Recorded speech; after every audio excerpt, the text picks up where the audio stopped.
Sometimes I wonder what my future self would think of me. Not the version of me 5 years from now that's perfect. The real one. The one that's lived through all the decisions I'm making today. Would he be proud? Would he thank me?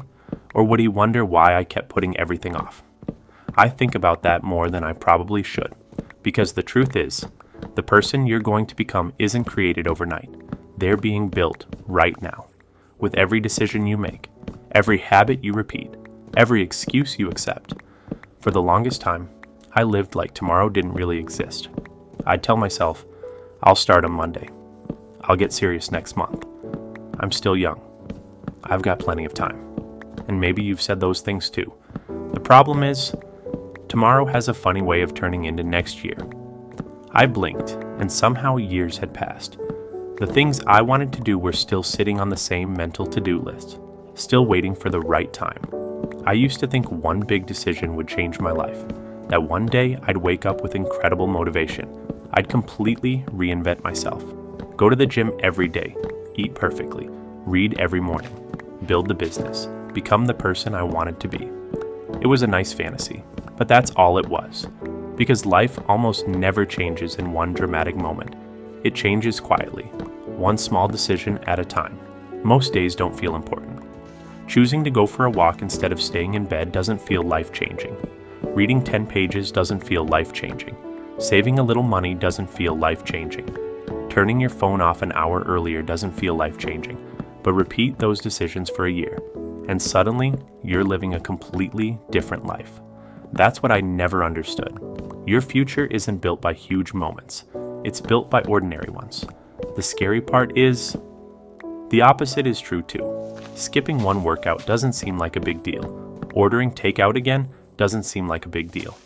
Putting something off until tomorrow doesn't seem like a big deal. None of those decisions ruin your life, but repeated enough times, they quietly shape it. I think we underestimate how powerful ordinary days really are. One thing that changed my perspective was imagining I could meet myself 10 years from now. Imagine they walked into your room today. What would they say? Would they thank you for taking care of your health? Would they thank you for learning new skills? Would they thank you for staying disciplined when nobody was watching? Or would they wish you'd started sooner? It's a strange exercise, but it makes your decisions feel real, because your future self isn't imaginary. They're inevitable. Someone is going to wake up one day living the consequences of everything you do today. And that someone is you. For a long time, I only made decisions based on what felt good right now.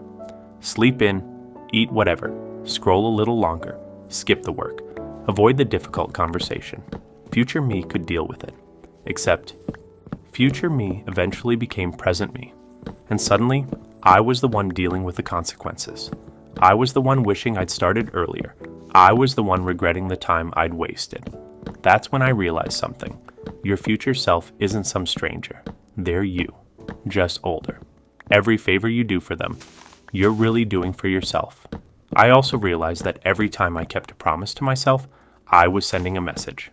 Not just, I finished today's workout, or I woke up early. The real message was, I'm someone who follows through.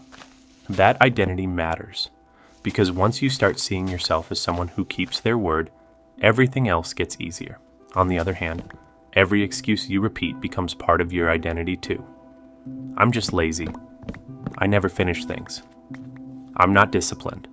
The more you say those things, the more your brain starts believing them. Eventually, they stop sounding like excuses. They start sounding like facts. That's why the story you tell yourself is so important. One lesson I'll never forget is that nobody is coming to save you. Not because people don't care, but because your life is ultimately your responsibility.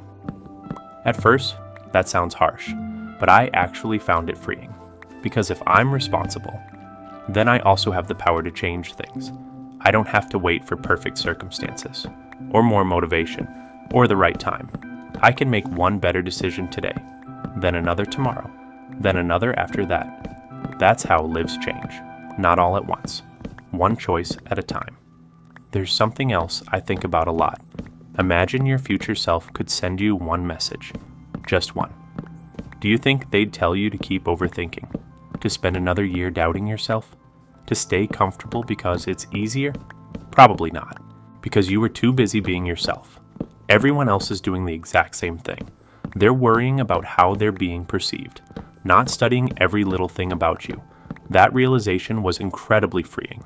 I had spent years believing I was under a spotlight. In reality, everyone was carrying their own spotlight. Here's something nobody told me. Trying to hide your insecurities usually makes them stronger. I used to avoid situations that made me uncomfortable. If I felt awkward socially, I'd avoid meeting new people.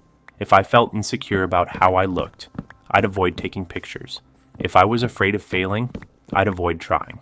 At first, avoiding those situations felt safe, but over time, my comfort zone got smaller and smaller.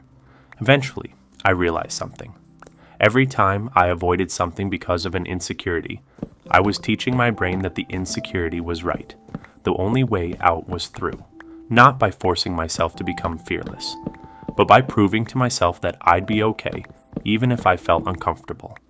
Little by little, I started doing the things I'd been avoiding, not because I suddenly felt confident, because I was tired of letting fear make my decisions. And something surprising happened. The more I acted despite my insecurities, the quieter they became. Not overnight, but slowly, almost without me noticing. I also had to stop chasing perfection. For years, I believed I'd finally feel confident once I fixed every flaw. Once I had the perfect body, the perfect job, the perfect personality, the perfect life. But perfection is a moving target. You never actually reach it. Even if you fix one insecurity, your brain usually creates another one. That's why people who seem to have everything can still feel deeply insecure. Because insecurity isn't caused by imperfections. It's caused by believing you aren't enough because of them. That belief is what has to change. One habit that helped me more than anything was keeping promises to myself. Not huge promises, small ones. I'd say I was going for a walk. Then I'd go. I'd say I'd read 10 pages. Then I'd read them. I'd say I'd wake up on time. Then I'd actually do it. It sounds unrelated, but every time you keep your word to yourself, you build self-trust. And self-trust slowly replaces self-doubt. You start believing that you're capable, reliable, strong enough to handle life. That's real confidence. Not pretending you have no flaws. Trusting yourself despite them. Here's something I wish someone had told me years ago.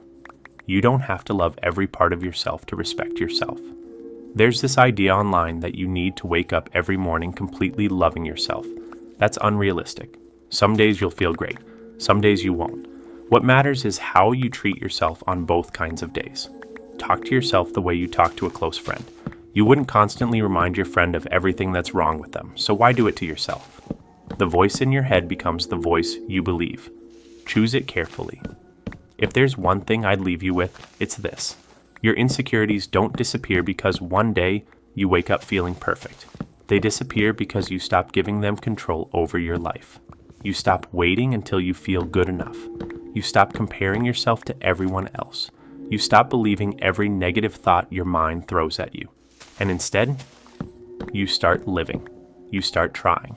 You start showing up, even when you're uncomfortable. Because confidence isn't the absence of insecurity. It's realizing that your insecurities don't get to decide who you become. And maybe one day, you'll look back at the things you used to obsess over and wonder why you ever gave them so much power in the first place.